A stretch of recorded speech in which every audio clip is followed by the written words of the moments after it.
Good morning, everyone.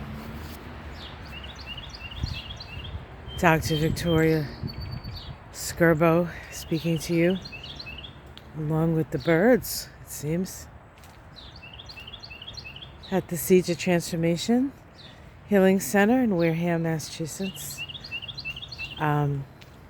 So today is Thursday, February 23rd, and the moon is in Aries today. The moon has a good time of it today, actually, making sextiles to Mars and Mercury. Yesterday we had the Mars-Mercury trine, and now the moon coming there, bringing that sextile energy. Communications are highlighted, making connections, whether they be personal connections or personal connections that become business or more sort of group orientated. Good day for that. It's been a good day. Actually, it was a good day yesterday for that as well, and it sort of continues. There is something happening today that's part of a much larger cycle, and that is a semi-square between Saturn and Chiron. Now you might say, semi-square is sort of a square? Semi-squares are 45-degree aspects, and there are two types of semi-squares, a waxing and a waning. I know this is getting technical. The waxing semi-square is about settling down and trying to sort of put structure under your ideas.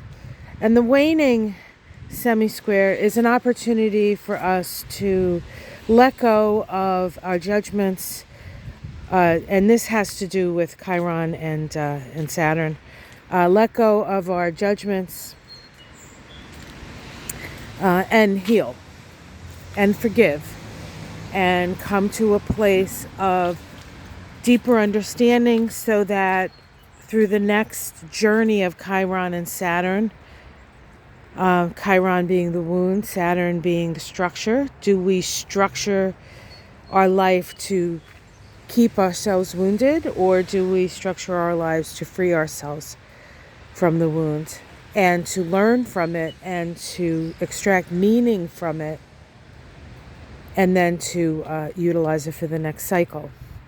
So this particular cycle, synodic cycle, that's a cycle between conjunction to conjunction, began April 12th, 1966 at 24 degrees of Pisces. That was the last time Chiron and Saturn were conjoined at the same degree. The next time they meet will be, I wrote it down, I will tell you, June 8th, 2028. So we should all be here for that one, at 7 degrees of Taurus. Now, the Sabian symbol for this particular, and so, okay, I'm not going to, wait, let me say this. This energy, everything I've said about learning and forgiving and all the rest, it's not really that unusual that this actually began back in 66, which is also the time when Pluto and Uranus conjoined, 65, 66, 3 times to start this new evolutionary cycle that we're in. It's kind of what made the 60s the 60s.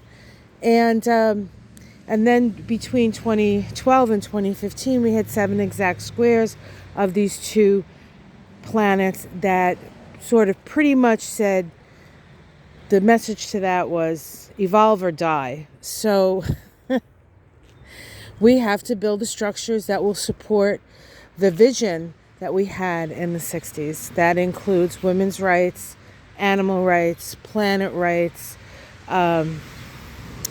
civil rights, just the right to be, the right to live, without somebody telling us that we don't have the right or something like that. I guess. It's a little simplistic, but you get the idea. Anyway, this semi-square is happening 3 times this year. Today, August 15th, and December 25th, I think, was the last hit of it. Let me just see. I did write it down. Yeah, December 25th. So,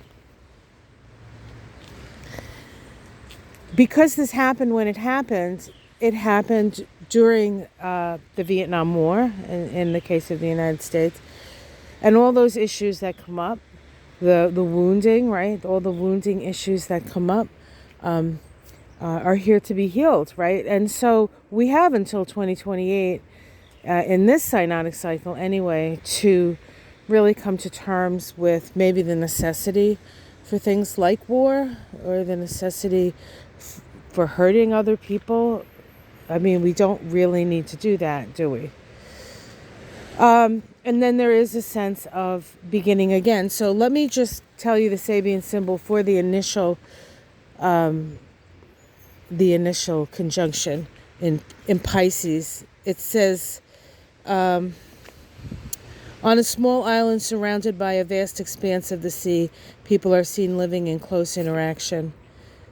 And the comment that Dane Rogers said is the need to consciously accept one's own personal limitation in order to concentrate on one's energies and to live a centered and fulfilled life.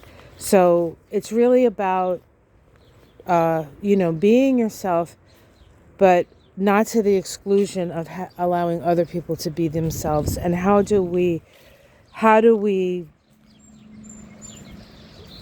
the fear that we have of change is simply this sort of fear of the devil we have compared to the devil that we don't. But we don't have to assume that it's always going to be a devil.